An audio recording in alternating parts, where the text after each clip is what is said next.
यशोदानन्दन व्रज जनरञ्जन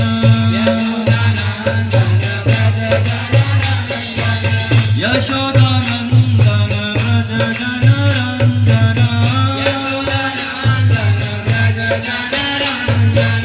यमुनातीरा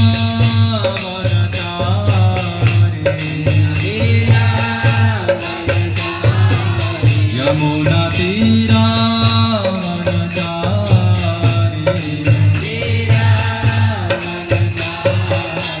जय राधा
श्री राधा माधव भगवान की, श्री जगन्नाथ बलदेव सुभद्रा मैया की, श्री राधाष्टमी महामहोत्सव की। समस्त वैष्णव परंपराओं में उतना ही प्रमुख माना जाता है जितनी जन्माष्टमी है। बहुत से लोग राधा रानी के बारे में आजकल विशेष रूप से जो मॉडर्न सोसाइटी के लोग हैं जनरली इतना ही जानते हैं कि राधा जो है श्री कृष्ण की प्रेयसी हैं। जैसे गर्लफ्रेंड को देखते हैं या बॉयफ्रेंड को देखते हैं तो उस काइंड का उस तरह का एक रिलेशनशिप है। लेकिन वास्तविकता ये है कि श्रीमती राधा रानी भगवान कृष्ण की आह्लादिनी शक्ति है। भगवान की बहुत सारी शक्ति हैं। भगवान की अंतरंगा शक्ति है, बहिरंगा शक्ति है, तटस्था शक्ति है, संधिनी शक्ति है, और इन सारी शक्तियों में जो टॉप मोस्ट है वो है श्रीमती राधा रानी, वो आह्लादिनी शक्ति।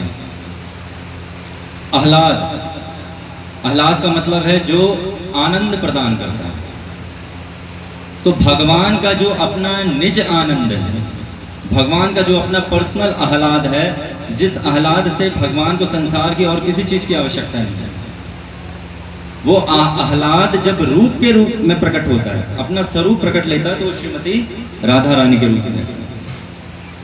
तो जब हम विग्रह के दर्शन करते हैं राधा कृष्ण के, तो कृष्ण तो भगवान समझ में आते भी हैं कि परम भगवान है। भागवत कथाओं में सुनते भी हैं कि भगवान का देह मनुष्य शरीर जैसा है, लेकिन उनका देह क्या है? दिव्य है। गोपाल तापनी उपनिषद में आता है, यात्रावतीर्णम कृष्णाख्यम परम ब्रह्म नराख्यम। परमेश्वर एक व्यक्ति हैं, कृष्ण उनका नाम है, और कभी कभी इस धराधाम पे अवतरित होते हैं। तो ऐसा नहीं है कि कृष्ण किसी से आ रहे हैं। कृष्ण सारे कारणों के कारण है। कृष्ण परम ईश्वर है। ऋग्वेद का एक अंग है श्री ब्रह्म संहिता। उसका 5वें अध्याय का पहला मंत्र है, स्वयं भगवान की स्तुति ब्रह्मदेव कर रहे हैं। सृष्टि आरंभ करने से पहले, सृष्टि ब्रह्मांड के अंदर संरचना करने से पहले, जब ब्रह्मा जी ने तपस्या करके जब उन्हें भगवान के गोलोक धाम के दर्शन हुए और त्रिभंग ललित श्याम सुंदर का जब दर्शन हुआ, तो भगवान कृष्ण ने वेणुनाद किया। तो वेणुनाद करके उनके हृदय में गायत्री देवी प्रकट हुई, और गायत्री देवी से उन्होंने भगवान की पहली स्तुति की। वेद प्रथम शास्त्र कहे गए, लेकिन वेद में जो सबसे पहला सूक्त है अग्नि सूक्त, उस अग्नि सूक्त के पहले उन्होंने भगवान कृष्ण की स्तुति की। और कृष्ण की स्तुति करने से पहले उन्होंने भगवान का मंगलाचरण में ग्लोरिफिकेशन की है, और कहते हैं, ईश्वरः परमः कृष्णः सच्चिदानंद विग्रह अनादिरादिर गोविंदः सर्व कारण कारणः। कि ईश्वर कौन है? कोई निराकार व्यक्ति नहीं है, कि कृष्ण के अंदर कोई निराकार शक्ति है। कृष्ण अपने आप में पूर्ण ईश्वर है। कृष्ण की आत्मा, कृष्ण का देह और कृष्ण का मन तीनों एक है, उसमें कोई भेद नहीं है। वो परम नियंता है, सर्वव्यापक है और सारे कारणों के कारण। ईश्वर परम कृष्ण, परम ईश्वर कौन है? यशोदा का लड़का देवकी नंदन श्री कृष्ण, जो वृंदावन में गौएं चराता है। कोई और कृष्ण नहीं कि कृष्ण के अंदर कोई शक्ति है, स्वयं वो भगवान है। और क्या है? सत्य चित आनंद। सत्य है, चैतन्यमय है और आनंद स्वरूप है। जो आनंद मैं श्रीमती राधा रानी के बारे में आपको बताऊंगा, तो उनका निज आनंद कौन है? कृष्ण का निज आनंद श्रीमती राधा रानी। इसीलिए कहा भी जाता है कि राधा कृष्ण एक हैं भी और एक नहीं भी है। कृष्ण जब अपने आनंद को प्रत्यक्ष रूप में प्रकट करते थे, वो श्रीमती राधा रानी के रूप में आते हैं, और सारे कारणों के कारण। तो इसीलिए सारी वैष्णव परंपरा में राधा रानी का उतना ही महत्व बताया गया जितना भगवान कृष्ण का। और कुछ तो वैष्णव आचार्य कहते हैं कि बिना श्रीमती राधा रानी के कृपा के, क्योंकि वो भक्ति की देवी है, तो भक्ति देवी की कृपा के आप कृष्ण को जान ही नहीं सकते, क्योंकि कृष्ण प्रेम से जाने जाते हैं। उपनिषद कहते हैं, नायम आत्मा प्रवचने न लभ्यो न मेधसा न बहु न श्रुतेन यम एवैष वृणोत तेन लभ्यस तस्यैष आत्मा विवृणोत तनुं स्वाम। नायम आत्मा प्रवचने न लभ्यो, आत्मा की आत्मा जो है वो भगवान कृष्ण है, और कृष्ण की भी आत्मा जो है वो श्रीमती राधा रानी है। तो प्रवचने न लभ्यो, ये जो मैं प्रवचन कर रहा हूँ इस तरह से प्रवचन करके भी कृष्ण को और कृष्ण की आह्लादिनी शक्ति को नहीं जाना जा सकता। न मेधसा न बहु न श्रुते, न बहुत अधिक बुद्धि लगा करके कृष्ण की लीलाएं पढ़ रहे हैं, कभी ब्रह्म वैवर्त पुराण पढ़ रहे हैं, कभी हरिवंश पुराण पढ़ रहे हैं, कभी भागवत पुराण कर रहे हैं, और अपने इंडिपेंडेंट जो खुद की बुद्धि, अपनी बुद्धि से भगवान की लीलाओं को समझने का प्रयास करें, नहीं समझ सकते। न बहु श्रुते, न कि रोज भागवत कथा का श्रवण कर रहे हैं, उससे भी कृष्ण को नहीं जाना जाता है। तो कृष्ण को कौन जानता है? यम एवैष वृणुत तेन लभ्यस, उसी को लाभ होगा जिसको कृष्ण लाभ कराना चाहते हैं। कृष्ण जिनको चयन करेंगे उन्हें ही कृष्ण के बारे में पता चलेगा, और कृष्ण की कृपा से उनके आनंद, उनका पर्सनल जो भाव है श्रीमती राधा रानी, उनकी कृपा से वो श्रीमती राधा रानी को हम जान पाएंगे। तो राधा रानी कौन है और राधा रानी को जानना इतना महत्वपूर्ण कौन है, हम इन दो विषयों में चर्चा करेंगे। तो बहुत से कुछ ऐसे संप्रदाय हैं, प्रामाणिक तो नहीं बोलूंगा, जो कृष्ण की भक्ति करते हैं लेकिन राधा रानी की भक्ति नहीं करते साथ। कहते हैं कि राधा रानी तो भागवतम में कहाँ है राधा रानी का नाम, भगवत गीता में राधा रानी का नाम नहीं है। तो जैसे हमारे पंजाब में एक संप्रदाय है जय किशनिया, प्रामाणिक संप्रदाय नहीं है, कृष्ण की भक्ति करते हैं, तो उनका यही मत है। ऐसे बहुत सारे मत रखने वाले संप्रदाय हैं कि राधा रानी का नाम भागवत पुराण में भी नहीं है, गीता में नहीं है, जो सबसे इंपॉर्टेंट ग्रंथ है वैष्णवों का, तो फिर हम राधा रानी को क्यों कंसिडर करें? तो ऐसी बात नहीं है, बहुत सारे शास्त्रों में राधा रानी का नाम आता है। भागवतम में महर्षि व्यास ने श्रीमती राधा रानी का नाम छुपा के रखा हुआ है, उसकी कथा है, हम श्रवण करेंगे। तो जैसे देख सकते हैं एक ऋग्वेद में ऋग परिशिष्ट भाग है, उसमें नाम आ रहा है राधा माधवयोर परिशिष्टम, कि जो राधा माधव हैं वो एक दूसरे को आनंद प्रदान करने वाली वो आदि शक्ति है। तो ऋग्वेद के परिशिष्ट में भी उनका नाम आ रहा है, वेद में नाम आ रहा है। ऐसे एक छांदोग्य उपनिषद, छांदोग्य उपनिषद में भी आ रहा है श्यामा शबलस्य च शबलस्य श्यामा च। जो श्यामा है वो कौन है? श्रीमती राधा रानी। श्याम की अंग कांति और श्याम का आनंद, जो श्यामा है वो श्रीमती राधा रानी, और वो श्यामा श्याम को आनंद प्रदान करती है। ये छांदोग्य उपनिषद में आ रहा है। ऐसे एक गौतमी तंत्र करके शास्त्र है जो गौतम मुनि का है, उसमें भी नाम आ रहा है राधा वृंदावनेश्वरी। ऐसे ही सनत कुमार संहिता है, जो ब्रह्मा जी के 4 मानस पुत्र रहे हुए हैं, सनक, सनंदन, सनातन, सनत कुमार, उनके ग्रंथों में भी नाम आ रहा है और बार बार राधा नाम आया है। इनफैक्ट सनत कुमार संहिता में सनकादि मुनि जो चतुष कुमार हैं वो उपनिषद से एक शब्द कोट कर रहे हैं जो भगवान का नाम है, जिसे कहते हैं आत्मा राम। आत्मा राम का मतलब है कि जो भगवान की आत्मा है, भगवान अपनी आत्मा में रमण करते हैं, भगवान को किसी की जरूरत नहीं है, अभिज्ञ स्वराट है भगवान फुली इंडिपेंडेंट है, अपने आनंद में ही वो रमण करते हैं। तो उनका आनंद है, उनकी जो आत्मा है वो कौन है? वो श्रीमती राधा रानी। तो जो राधा रानी के साथ रमण करने वाले हैं उन्हें राधा रमण बताया गया है।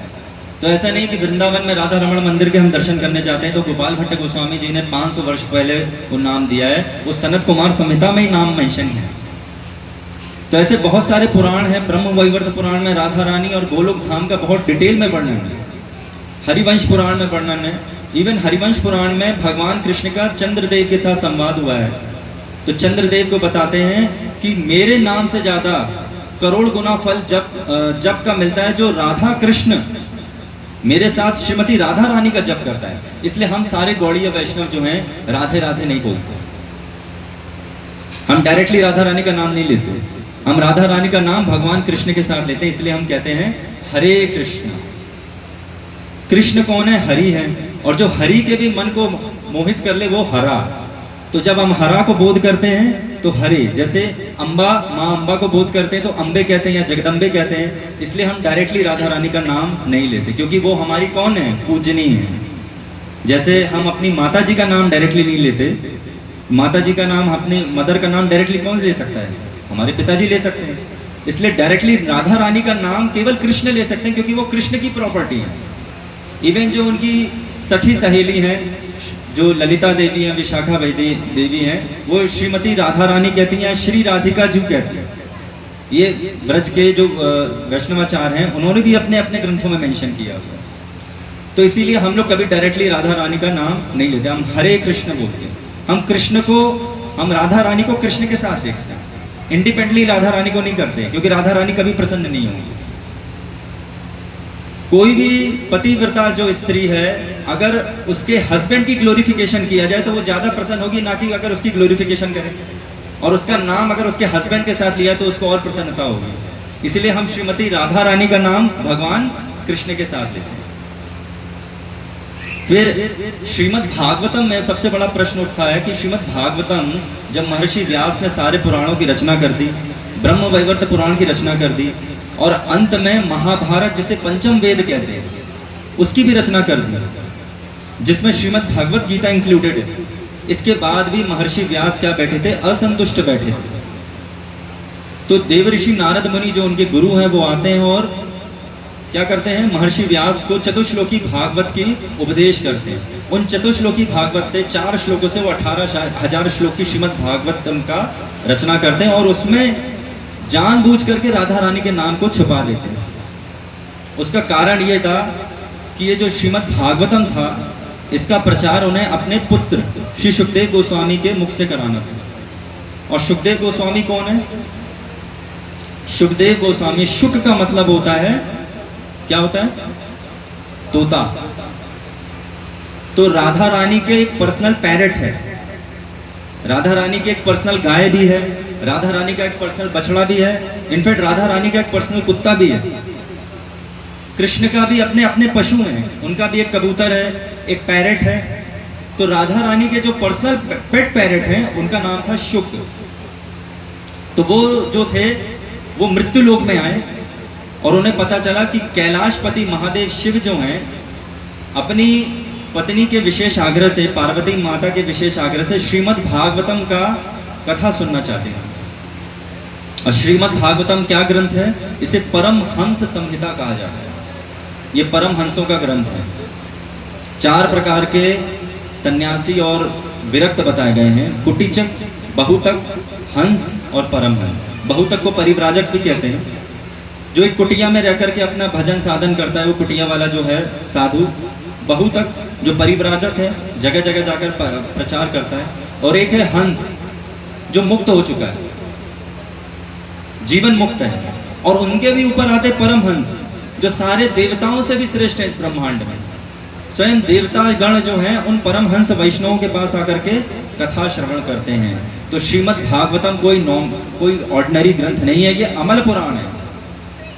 ये सारे पुराणों का निचोड़ है, शास्त्र का, पूरे वैदिक साहित्य का निचोड़ है श्रीमद् भागवत महापुराण। इसीलिए इसे परमहंस संहिता कहा जाता है। और इसमें भी जो टॉप मोस्ट सीक्रेट विषय है, वो है श्रीमती राधा रानी के बारे में। क्योंकि श्रीमती राधा रानी कौन है? वो भक्ति देवी है, वो कृष्ण का अपना आनंद है, कृष्ण का अपना अनुभव है, वो कृष्ण का अपना मत है। कृष्ण कैसे सुखी रहते हैं हर क्षण, वो श्रीमद् भागवत में महर्षि व्यास ने 10वें स्कंद में बहुत विस्तृत रूप से रास पंचाध्याय में छुपा करके रखा है।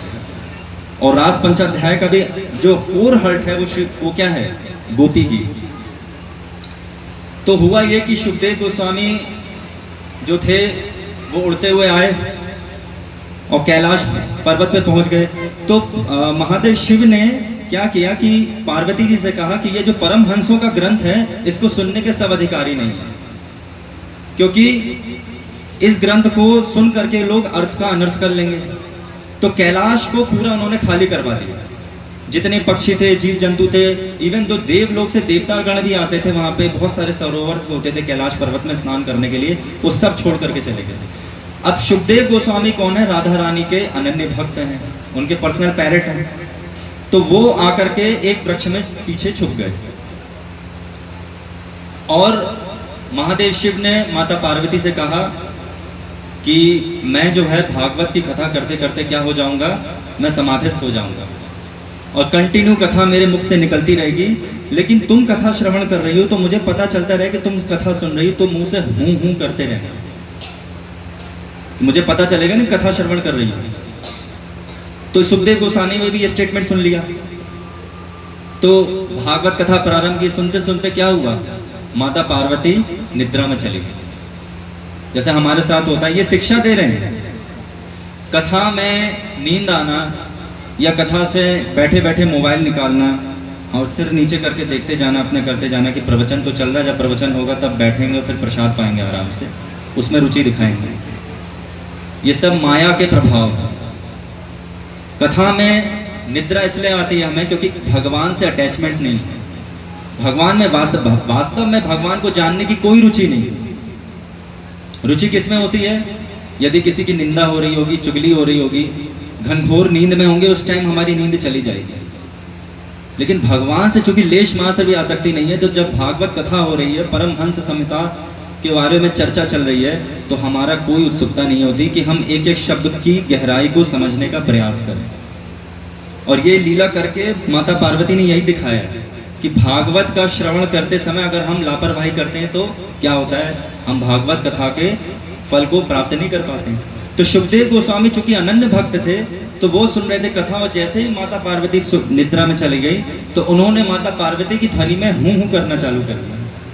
तो जब वो हूं करने लगे, पूरी कथा श्रवण कर ली, तो जब वो समाधि से बाहर निकले, देखा कि पार्वती जी तो आराम से सो रही है सिर झुका करके, और तो फिर देखा, उन्हें ध्यान लगा कि हूं की आवाज़ से कहाँ से आ रही है। तो देखा कि तोता बैठा था। तो मैंने कहा ये तोता कैसे आ गया, मेरे भय से तो सारे जीव जंतु यहाँ से भाग के चले गए, ये कहाँ से आ गया तोता। तो उन्होंने और ध्यान लगाया तो देखा कि ये तो राधा रानी का तोता है। तो वो तोते के पीछे क्रोधित होकर के भागे और त्रिशूल लेके भागे।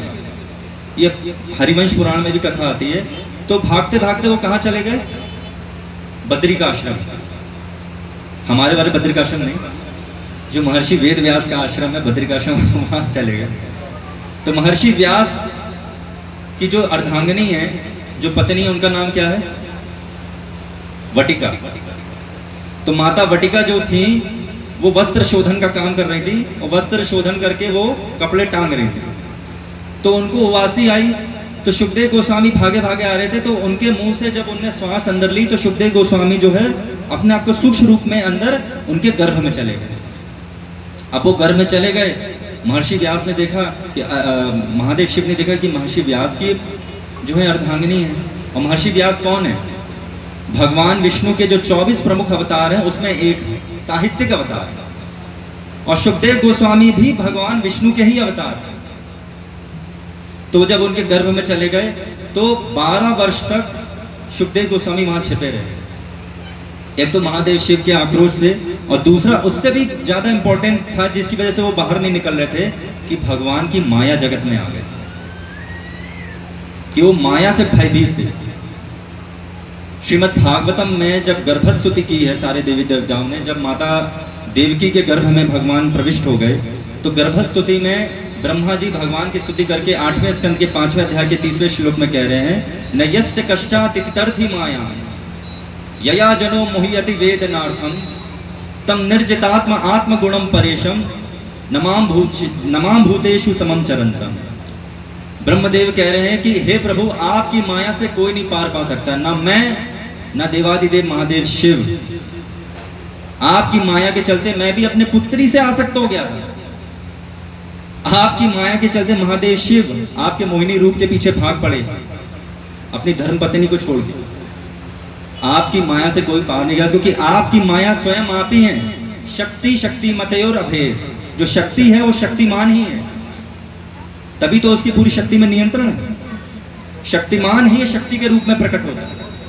इसलिए कहते हैं कि राधा रानी कौन है, कृष्ण का ही एक रूप है, कृष्ण का ही आनंद है, कृष्ण की हलादनी शक्ति है। तो ये जो माया देवी है आपकी, ये आप ही के समान शक्तिशाली है। इसको ये करती क्या है, ये हमारी बुद्धि को भ्रमित कर देती है आपको जानने के लिए, और आपको प्राप्त करने के प्रति रुचि पूरी खत्म कर देती है। चाहे कितना बड़ा परमहंस सा कोई संत ही क्यों ना हो, हमारे जैसे कोई पुरुष ही क्यों ना हो।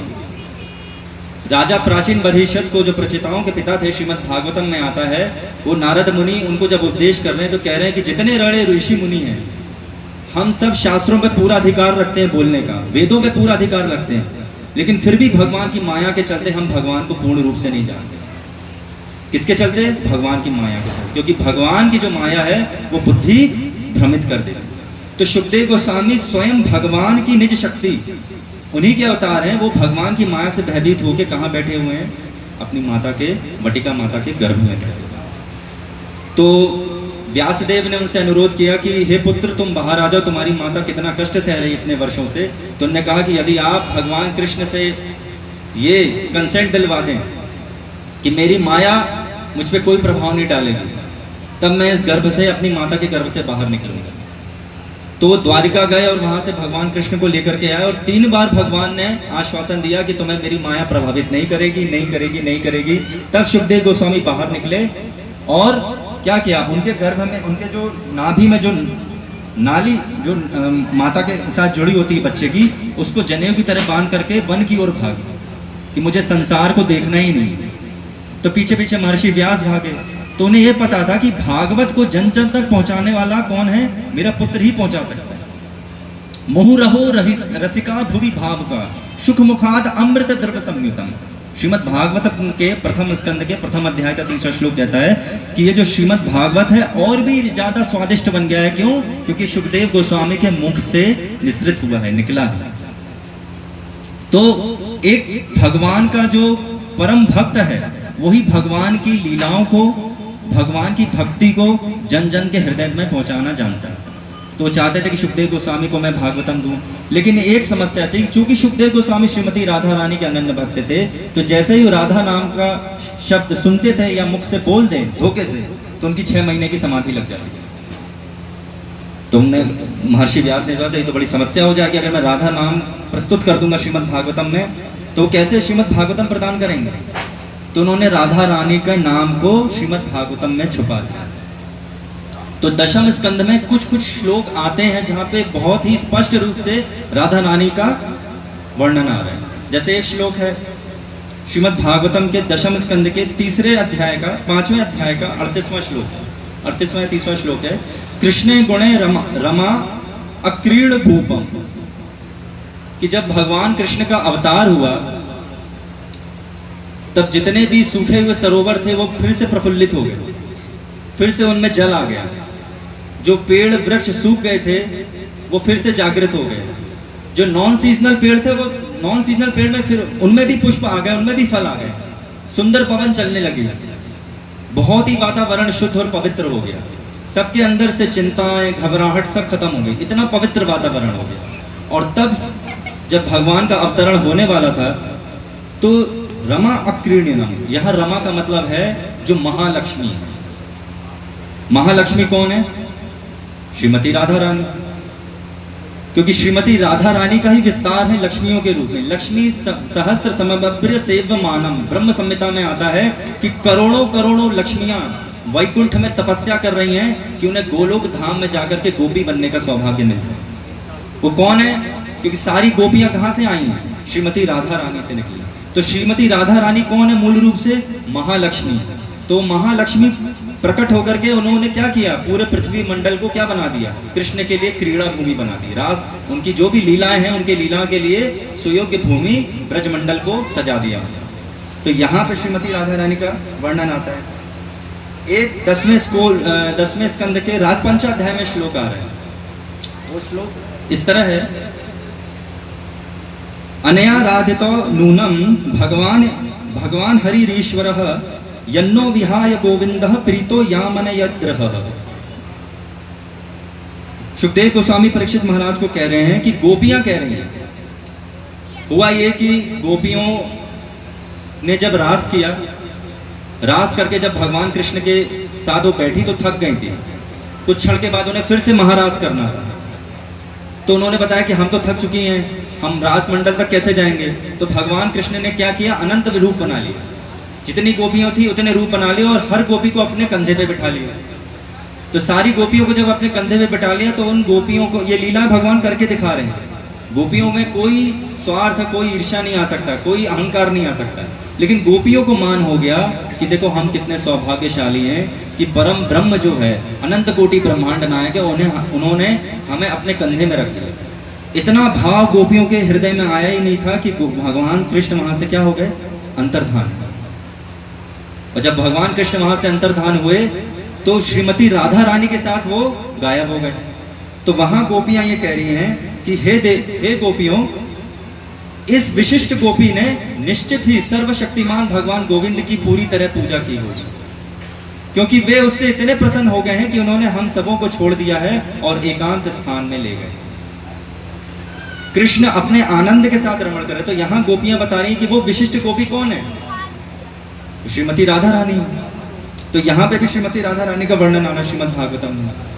तो इस कारण से महर्षि व्यास ने जानबूझ करके श्रीमती राधा रानी का नाम भागवत में छुपा करके रखा है कि जो भागवत के जो वैष्णवाचार्य हैं, जो भागवत के मर्म को जानते हैं, जो भगवान के शरणागत भक्त हैं, वो राधा रानी की भक्ति के माध्यम से वो भक्तों को बताएंगे कि राधा रानी का भाव क्या था। फिर राधा रानी के जन्म के ऊपर हम श्रवण करते हैं कि बहुत से लोगों को ये लगता है कि राधा रानी का प्राकट कहाँ हुआ है, बरसाने में हुआ। राधा रानी किसकी पुत्री है, वृषभानु जी की। तो अलग अलग पुराणों में अलग अलग कथाएं आई हुई हैं राधा रानी के जन्म को लेकर। पद्म पुराण में अलग है, हरिवंश पुराण में अलग है। तो लोग पूछते हैं कि भाई यहाँ पे ये कथा आ रही है, वहाँ पे वो कथा आ रही है। असल में क्या है कि जो पुराणों में जितनी भी कथाएं चलती है ना, वो एक मनवंतर इस चतुर्युग की नहीं होती है। कभी किसी चतुर्युग में भगवान किस तरह से जन्म हुए, राधा रानी का प्रकट कैसा हुआ है, तो पुराणों में अलग अलग तरह से वो स्टोरीज दी हुई है। लेकिन अभी जो भगवान कृष्ण आए और श्रीमती राधा रानी आए, उसका वर्णन पद्म पुराण में बहुत विस्तृत रूप, पद्म पुराण और ब्रह्म वैवर्त पुराण। तो वृषभानु जी कहाँ रहते थे जब राधा रानी का प्राकट हुआ?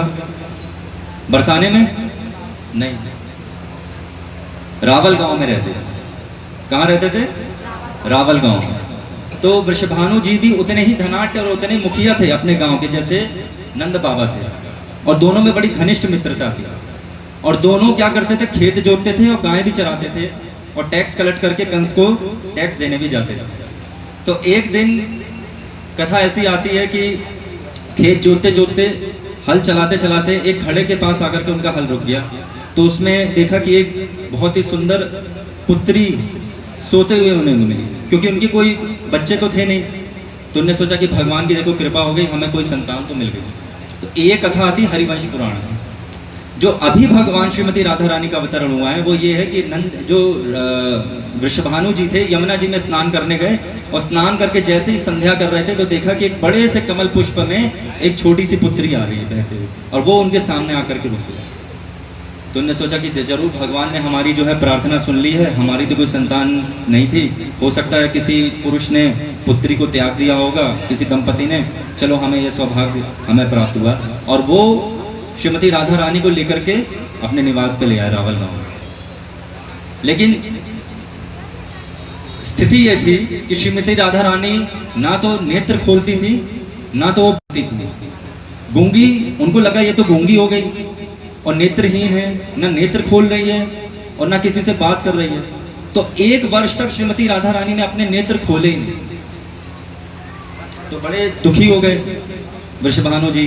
तो देव ऋषि नारद मुनि आए उनके पास, और नारद मुनि से उन्होंने अपनी ये प्रॉब्लम बताई। तो नारद मुनि कहते हैं कि एक काम करिए वृषभानु जी, आप 1 महीने का सेलिब्रेशन करिए, भगवत चर्चा करिए, यज्ञ करिए, और सभी को आमंत्रण दिए। जितने भी आपके ब्रजमंडल के सखा लोग हैं, मित्र बंधु, सबको बुलाइए।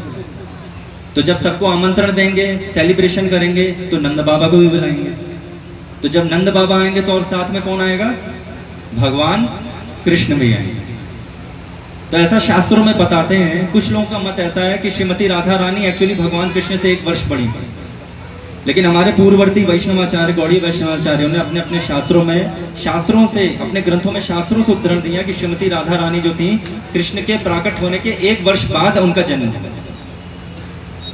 तो कृष्ण तब तक क्या थे? बड़े हो गए थे और चलने लग गए थे। 1 वर्ष का बालक चलने लगता है। तो माता यशोदा उनको गोद में लेकर के आई, वो बैठे, बातचीत हो रही थी। तो कृष्ण को उन्होंने छोड़ दिया, माता यशोदा ने बहुत देर तक गोद में लिए थे, छोड़ दिए। वो खेलते खेलते कहीं बालकनी में गए, फिर बालकनी से किसी कॉरिडोर से निकलते हुए कहाँ चले गए? राधा रानी के कक्ष में पहुंचा। अब एक बालक को कैसे पता कि किस कक्ष में कहाँ है, कहाँ रास्ता, वो पहली बार रावल गांव आया, लेकिन भगवान को पता था कि श्रीमती राधा रानी का कक्ष कहाँ है। तो गए तो पालने में श्रीमती राधा रानी क्या कर रही थी, शयन कर रही थी। तो शयन करते ही जैसे ही भगवान कृष्ण ने उस कृप को पकड़ा, उस पालने को पकड़ा, तो राधा रानी मुस्कुराने लगी। और जैसे ही भगवान कृष्ण ने उसके अंदर झांका, तब श्रीमती राधा रानी ने अपने नेत्र खोले। अब ये जो भगवान की लीलाएं हैं ना, ये एक सामान्य लीलाएं जैसी लगती हैं कि कुछ प्रेम संबंध चल रहा है, लेकिन इन लीलाओं में, प्रत्येक लीलाओं में बहुत रहस्य छुपे रहते हैं, जो हमारे आचार्य लोग जो हैं, वैष्णवाचार्य लोग हैं, उसको प्राकट्य करते हैं। कोई भी नहीं भगवान की लीला को इंटरप्रेट कर सकता है कि ऐसे कोई साहित्यकार हैं, कोई कवि हैं, बहुत अच्छा लेखन करते हैं, तो कोई जन्माष्टमी पे लिख दिया, राधाष्टमी लिख दिया, वो दैनिक भास्कर में छप करके आ गया और हम सब पढ़ रहे हैं उसको। भगवान के मत को, भगवान की लीलाओं को कौन जानता है? स्वयं भगवान भगवत गीता के 18वें अध्याय के 55वें श्लोक में कह रहे हैं, भक्त्या माम अभिजानाति यावन यस्यास्मि तत्वतः, तत्व से केवल मुझे मेरा भक्त ही जानता है। स्वयं राधा कृष्ण युगल अवतार श्री चैतन्य महाप्रभु के रूप में भी जब प्रकट हुए, तो उनके बारे में, उनके जो प्रमुख शिष्य थे श्री रूप गोस्वामी, उनके बारे में क्या था, श्री चैतन्य मनोरभीष्टम, चैतन्य महाप्रभु का जो मन के भाव को जानते हैं वो कौन है? रूप गोस्वामी, जो स्वयं एक मंजरी थे, रूप मंजरी थे। तो भगवान के भावों को, भगवान की लीलाओं को कौन जानता है? जो भगवान के शरणागत भक्त होते हैं, ना ज्ञानी, ना ध्यानी, ना तपस्वी, ना नास्तिक लोग। बहुत सारे यूट्यूब में लोग आकर के अपना अपना मत प्रस्तुत करते हैं श्रीमती राधा रानी के बारे में। बहुत से लोग कहते हैं कि राधा रानी तो हुई नहीं है, जो मैं अभी चर्चा कर रहा था। पुराणों में राधा रानी का वर्णन है और वेद पुराणों का अंग नहीं है। लेकिन उन मूर्खों को ये नहीं पता है कि वेद में ही श्लोक आ रहा है कि वेद को पूर्ण करते हैं वो पुराण है। वेद जर्नल्स हैं, लॉ जर्नल समझ लीजिए, जिन्होंने लॉ किया है वो जानते होंगे। वेद जो है सूत्र हैं, और उन सूत्रों की जो केस स्टडी है वो पुराण है। उनके जो भगवान के सूत्र दिए हुए हैं, उनकी उसकी जो केस स्टडी क्या है? पुराण है। पुराण इतिहास है। तो उन पुराणों से हम वेद के मत को जान सकते हैं। तो पुराणों में जो लीलाएं हैं वो उनको कौन जानेगा? भगवान कह रहे हैं मेरे शरणागत भक्त जानेंगे। तो इसीलिए वो जो राधा रानी ने अपने नेत्र खोले, तो ये बताना चाहती श्रीमती राधा रानी कि राधा रानी बिल्कुल भी इंटरेस्टेड नहीं थी कि जो उनको पालने में, जो उनको कमल पुष्प से उठा करके अपने घर लेकर गए, वो उनका दर्शन करें भगवान के दर्शन से पहले। इसीलिए हम वैष्णव परंपराओं में जब हमारे दिन की शुरुआत होती है, तो हम सबसे पहले उठ करके कहाँ जाते हैं? मंगल आरती करने। सबसे पहले भगवान के भक्त किसका दर्शन करना चाहते हैं? किसका स्मरण करना चाहते हैं? भगवान का दर्शन करना चाहते हैं। ये भावना कहाँ से आ रही है? ये श्रीमती राधा रानी प्रदान कर रही है कि संसार के सगे संबंधी भी मैं उनसे आसक्त नहीं हूँ। मेरे स्वामी कौन है? भगवान कृष्ण मेरे स्वामी हैं। मैं केवल उनको देखना चाहती हूँ, उनको सुनना चाहती हूँ, क्योंकि उनसे ही मेरा शाश्वत संबंध है। करोड़ों करोड़ों जन्मों से करोड़ों करोड़ों बार संबंध बनाते आ रहे हैं, और इसी संबंध के चक्कर में संसार से घूमते जा रहे हैं। लेकिन जिससे शाश्वत संबंध है उसको देखने की प्रयास ही नहीं कर रहे। तो श्रीमती राधा रानी बता रही है कि मनुष्य अगर अपना कल्याण करना चाहता है और भगवान का प्रेम प्राप्त करना चाहता है, तो केवल और केवल भगवान से आसक्त हो, भगवान को देखे। भगवान को देखने का मतलब है भगवान के दृष्टिकोण से संसार को देखना, कि भगवान के तुम हो और भगवान का ये संसार है, तो भगवान, संसार को भगवान की सेवा में कैसे लगे। तो ये श्रीमती राधा रानी इस लीला के माध्यम से बता रही है। तो तब श्रीमती राधा रानी ने अपने नेत्र को खोला, और फिर भगवान एक दूसरे से जानने लगे। धीरे धीरे श्रीमती राधा रानी बड़ी हुई, और राधा रानी जो उनकी माता थी कीर्तिदा, ये भी माता यशोदा की बहुत क्लोज फ्रेंड थी। और कहीं ना कहीं माता यशोदा चाहती थी, ये शास्त्रों में ही आता है कि जो राधा रानी हैं, जो राधा है वो मेरी घर की बहू बनी। तो जब कभी भागवत में आता है, शास्त्रों में आता है कि जो ब्रजमंडल है, बरसाना 40 किलोमीटर दूर है, गोवर्धन दूर है, वृंदावन दूर है, तो जो गोलोक वृंदावन है, जब रात्रि होती तो कमल पुष्प के समान है। अलग अलग जगह पे वो धाम बने हुए, बरसाना अलग है, गोवर्धन अलग है, वृंदावन एकदम बीचों में। तो क्या होता है, जैसे ही संध्या होती है तो कमल पुष्प क्या होता है? सिकुड़ता है। तो ऐसे ही जो आसपास के जितने गांव हैं वो करीब आ जाते हैं। तभी जब रास लीला होती थी या भगवान गोपियाँ भगवान से मिलने जाती थी, वो बहुत जल्दी पहुँच जाती थी। तो 40 किलोमीटर चल करके आना इतना संभव कैसे हो सकता है। तो वैसे भी श्रीमती राधा रानी आती रहती थी भगवान के घर में। तो एक दिन क्या हुआ, माता यशोदा के साथ वो रसोई में कुछ भोजन बना रही थी, तो माता यशोदा को भाव हुआ और उन्होंने हल्दी से श्रीमती राधा रानी के हाथ का लेपन कर दिया कि मेरे घर की कौन बने, बहू बने। तो श्रीमती राधा रानी जब वापस अपने गांव जा रही थी तो उन्होंने देखा कि अरे मेरी तो शादी हुई नहीं और अगर मेरे ये पीले हाथ देख लिए तो लोग समाज क्या करेंगे। तो ब्रजमंडल वृंदावन से बरसाने के बीच में एक स्थान आता है जिसे कहते हैं पीली पोखर, एक कुंड है। तो राधा रानी ने वहां जहाँ करके अपने हाथों का क्या किया, शोधन करने लगे। तो वो पूरा कुंड क्या बन गया, पीला पीला बन गया, पीले उससे पूरा जो है रंगित हो गया। तो उसका नाम से वो पीली पोखर है। तो वो भी प्रमाण है कि श्रीमती राधा रानी क्या थी, ब्रजमंडल में उनका बरसाने में वृंदावन में नंद बाबा के यहाँ उनका आना जाना लगा रहता है। ये भी शास्त्रों में आ रहा है, ये भी ब्रह्म वैवर्त पुराण में वर्णन आती है। तो राधा रानी के विवाह के बारे में बहुत बड़ा प्रश्न खड़ा होता है कि राधा रानी का विवाह का वर्णन भागवत में नहीं है, तो क्या वास्तव में राधा रानी का विवाह हुआ है? तो अलग अलग शास्त्रों में अलग अलग चीजें बताई गई हैं, लेकिन हमारे वैष्णवाचार्यों ने उसका समन्वय किया। तो राधा रानी का ससुराल और राधा रानी के पति का नाम क्या है? राधा रानी के पति का नाम है अभिमन्यु। ये भी पहली बार सुन रहे होंगे आप। ये वो वाले अभिमन्यु नहीं कि जो उनके पुत्र हैं, किनके उत्तरा के पुत्र अभिमन्यु नहीं। देखिए क्या है, जब भगवान अपनी लीला करने ब्रज में आते हैं तो भक्ति सिद्धांत सरस्वती महाराज अपने ग्रंथ में ही बता रहे हैं, कोट कर रहे हैं, विश्वनाथ चक्रवर्ती ठाकुर भी कह रहे हैं कि कृष्ण के जितने भी ग्वाल बाल हैं वो कृष्ण से प्रकट होते हैं, और जितनी गोपियां हैं वो जितनी ब्रजांगना है वो श्रीमती राधा रानी से प्रकट होती है। तो उन्हीं ग्वाल बालों में एक ग्वाल बाल था जिसका नाम था अभिमन्यु।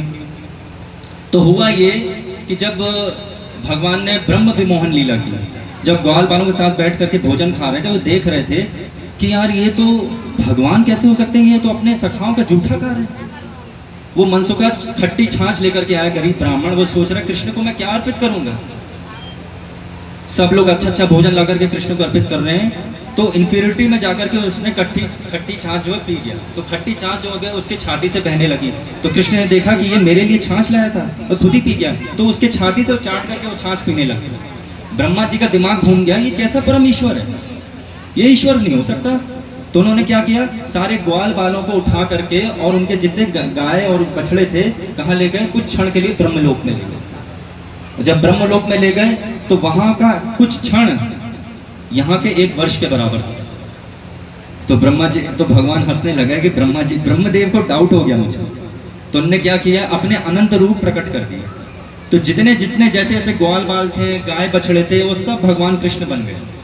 तो जब वो भगवान कृष्ण बन गए तो जब वो अपने घर गए तो सारे ब्रजवासियों को अपने बच्चों का लालन पालन तो करते थे, लेकिन आसक्ति पूरी कृष्ण से होती थी। गोद में बच्चे को खिला रहे हैं, लेकिन उस गोद में सोच रहे हैं कि काश कृष्ण मेरे हाथ में होगा।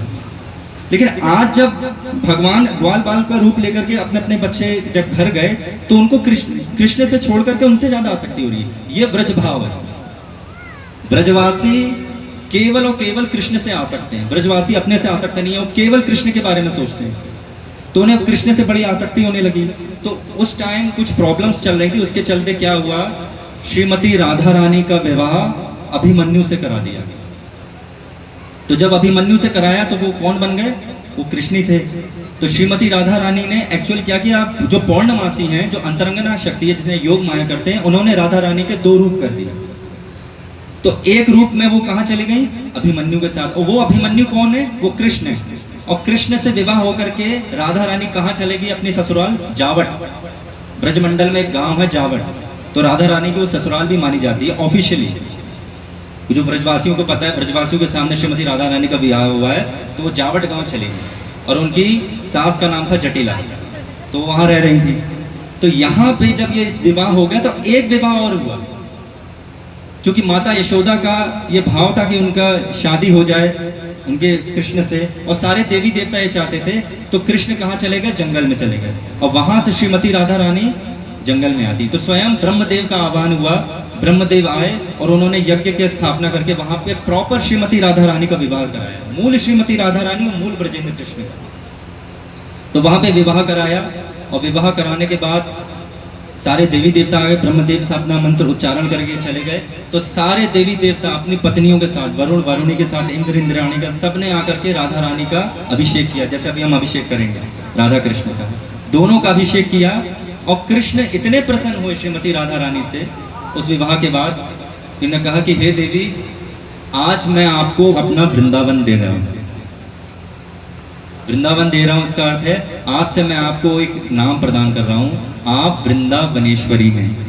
अब आप इस वृंदावन की अधिष्ठात्री देवी। अब आपकी कृपा से जो भी ब्रज में आएगा या जो भी ब्रज भाव का चिंतन मनन करेगा, आप ही की कृपा से उसको ब्रज का भाव प्राप्त होगा, भक्ति प्राप्त होगी। तो इसीलिए श्रीमती राधा रानी का नाम वृंदावनेश्वरी है। तो ये विवाह संपन्न हो गया। लेकिन अब एक समस्या ये हो गई कि वो जो कुछ क्षण थे ब्रह्मदेव के पूरे हो गए, उनको अपना पछतावा हुआ, तो अब वो ग्वाल बाल लेकर के वापस आ गए। तो एक समस्या खड़ी हो गई कि अब ओरिजिनल अभिमन्यु आ गया, तो अब क्या करें।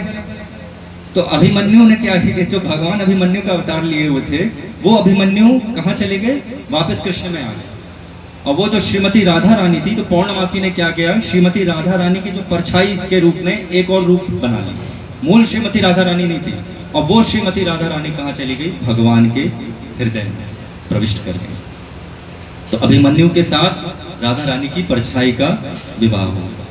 तो ये श्रीमती राधा रानी के विवाह के बारे में बताया गया। जो ये राधा वृंदावनेश्वरी है, जो भक्ति के बारे में बताया गया, तो वैष्णवाचार्य कहते हैं कि उद्धव जी महाराज राधा तत्व के बारे में भागवत में वर्णन कर रहे हैं कि हम सारे वैष्णवों का लक्ष्य क्या होना है कि राधा भाव को प्राप्त करना। वही श्री चैतन्य महाप्रभु आकर के जन जन को वो कृष्ण प्रेम प्रदान कर दिया, जो राधा रानी का मदनाख्य भाव था, महाभाव था। तो उद्धव जी गोपियों को उपदेश करने जब आते हैं, गोपियों का प्रेम देखते हैं, तो वहीं सरेंडर कर जाते हैं गोपियों के चरणों में और श्लोक उच्चारण करते हैं। कहते हैं, आसाम अहो चरण रेणु जुषाम अहम श्याम वृंदावने किम अपि गुल्मलतौषधीनाम यदुस्त जन्म स्वजन्म आर्य पथम चहित्वा भेजोर मुकुंद पदवीम श्रुतभिर्विमृग्या।